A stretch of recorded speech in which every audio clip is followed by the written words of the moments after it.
Hello. If you followed this series along, you probably noticed that one of quite annoying challenges is getting the appropriate amount of appropriate salvage. I have to go to different nullsec regions to get different types of salvage, and it's time consuming and logistically quite challenging. I even had to move to Farah for a few days to get into different nullsec regions and scan for relics more easily.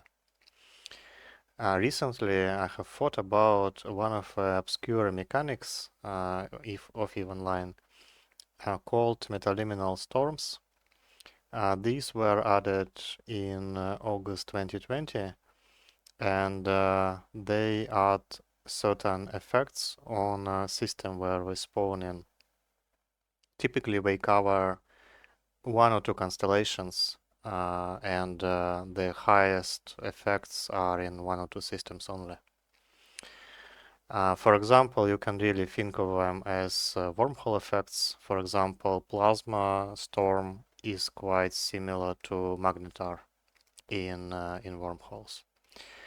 But there is one storm that is called electric storm, and it spawns extra relic sites. It also gives a very nice bonus to virus coherence for both data and relics, and it gives a nice bonus to scan probe strength. So it makes much easier to scan down sites, easier to hack, and you get more relic sites in general. And I decided to check them out. There is a site that is maintained by Eve Scout. It's called Storm Track, and you can see all storms that currently present in Eve. You can also see them via the in-game map. And one of the relevant storms is in Providence, and I just had a decent Fera connection from my home base in Syndicate to Providence. And I took my Imicus with just basic Tech 1 modules and went to Providence to see what these storms are all about. Okay, I made my way to Provi. This is the first system with a storm. You can see it just above my capacitor, like a small purple symbol. And I notice there are two signatures in system. So I scan the first one, and it turned out to be a relic. I will run it all at 2.5 speed. I think it should be still watchable, but fast enough for me to show this 20-minute clip in about 5 minutes. So the first one is Sancha. I warp to the site and start hacking. The second one is a wormhole. I scan it just in case. Maybe I will need to escape via the wormhole if I get camped. I didn't really plan to do any serious grinding in these systems. I went here on weekend, and generally weekends are not the best time to do PvE because you just get too many distractions. But I just wanted to see what's actually going on. And as you can notice, since I'm in alpha character Imicus, of course I fail some hacks. The sites were quite contested. You can see the co-ops warped into the site. He can't clock because clocking is disabled in these systems. So I just chase him for a while and just go back to hacking. I don't really care about co-ops as we're not a threat. If they come closer, then I can kill them with drones. And while all of this happens, another signature spawns in system, and while I hack the previous signature, I scan it down, and it turned out to be a Guristas. So the first interesting takeaway is that in this constellations affected by the storms, not only relics from the relevant faction spawn, but also relics from any other faction can spawn. Provi is a Sancho space, and initially I thought that I will only get just a bunch of Sancho relics, but and you will see in the future, you also get all kinds of relics, basically just random, which is honestly amazing for my purposes at least. Like this is exactly what I want. I want many different relic size in one system. So as I finished the Sancho one, and when I went to Guristas, I think in this one nothing really happened. So I will just, I think I will skip. Yeah, Buzzard started scanning the new signature, but I already occupied it. Yeah, here I'm just finishing the Guristas site. And I think just as I finish it, another signature spawns. Yeah, I already scanned it. And it's another relic. So it looks honestly pretty promising. Like with the way spawns work here, like I spent probably 25 minutes in this system, and I got 3 relic sites, one after the other. Of course, it's quite contested. You will see that Jackdaw appeared in system, and he started combat scanning me. It's not really a big deal. You just want to make sure that you have your overview visible when you hack, and that you also not in a position to bump into anything when you click warp out. Yeah, you can see that Jackdaw warps directly on top of me, but since I expected it, I simply click warp, and the Jackdaw just doesn't lock fast enough to catch me. I warp around for a bit. I feel like this system is probably a bit too hot, so I decide to just finish this Angel site that I started. I jumped to the next system. Jackdaw followed me. I baited him on aggression, jumped back to the system, and while he has to wait for 1 minute aggression timer, I just come back to the relic site that I was in when he interrupted me, and I just hack the highest bell you can and get out. You can see me, I just did a control A in local, so I see that he just appeared in system, and I thought about hacking another can, but if he bookmarked this spot, it really, there is really no need. So I just went back to my preliminary base. And this is it for this clip. As you can see, 62 million in like 25 minutes. And it's actually a bit more because Atavums currently are priced incorrectly. They're priced at 500,000 ISK, and in reality, I think we're closer to 5 million. So it's really almost 90 million, I think, in value.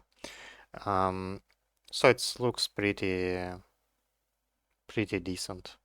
Like if you want to seriously clear these systems, you can bring something capable for PvP. Like it's not difficult to clear a Jackdaw, to be honest, and just get relics and PvP at the same time. Or you can bring 2 characters here. I went back to my home system, dropped the loot, and then went back to check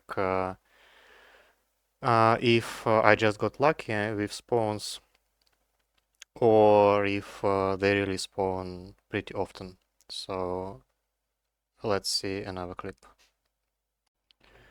This system is a bit deeper in the Provi. It's like 3 or 4 jumps from the system that I have been. And again, this is metaliminal, strong metaliminal storm system. I saw two signatures in the system. First one was Essential Relic, and again, the system is not really quiet. You can see sisters probes. These are not my probes. I have one set of sisters probes, but I looted somewhere. But generally, I use Tech 1. Let me actually make it a bit faster. Yeah, so I know that someone else is scanning this system, but since I in an Imicus with empty cargo for now, I don't really care. I just start hacking and then let's see how it goes. As far as I remember, the first site was pretty straightforward. Nobody warped into contest. And most importantly, again, like after I finished this site, almost immediately another relic spawned. So probably more testing is needed, so to say. But it looks like the relic sites spawn quite regularly. So you can actually probably like grind them for risk pretty seriously. But I'm not 100% sure. So you can see the Ruined Sancho Temple is the site that I just finished, and immediately once that site despawned, I just got another one. And I scan another one, and I notice that someone is still scanning with combat props actually. And here actually make a small mistake. I decided to leave the spot to go somewhere else, and this site is a relic, by the way. And I went out of discount range for the site that I was scanning. If you want to warp to the site, it's better to be within scan range of this site to see what's actually going on. And you will see the problem. I land on the site. Thankfully, I landed at range because I expected that this can be a problem. And where is the Saber? But Saber didn't actually bubble up. If he bubbled up before I warped, I would have landed right on top of him. Yeah, so this could have been a problem. Right now, he is not really a threat. He can only catch me if he hits, so I just chill. And here I realize that, again, it's probably a bit too hot for me to do any sites here. And this system is actually bubble camp to hell. I haven't really seen this in nullsec for years, to be honest. Because like these bubble camps, stationary bubble camps, they limit the mobility of you just as much as they limit the ability to move around for your opponents. And it's actually quite easy to exploit if you go against like a proper PvP fleet. So for me, I just check that the bubble camp is empty from the short scan. When I warp where I get dragged, but it doesn't really matter. Saber lands, but he is too far off. And once you get in the bubbles, like, he can't really do anything because he will get stuck in these bubbles just the same as I did, and I'm faster, so he can't really catch me anymore. Yeah, and I just move out of his system. And when I think this system is also bubble camped, these guys are really had nothing to do, I guess, if I had free time to play so many bubbles. And I just move back to my preliminary staging. So all in all, I spent in total probably like 50 minutes on all of these clips, and traveling, and I got probably more than 150 million overall. So pretty decent, I would say, if you want to make some ISK. And I'm sure our electrical storm, which is in Dronelands, I believe, should be quieter. And you can also go in hotter systems during weekdays, and it's usually much quieter when this. Okay, thanks for watching. I will see you in the next videos.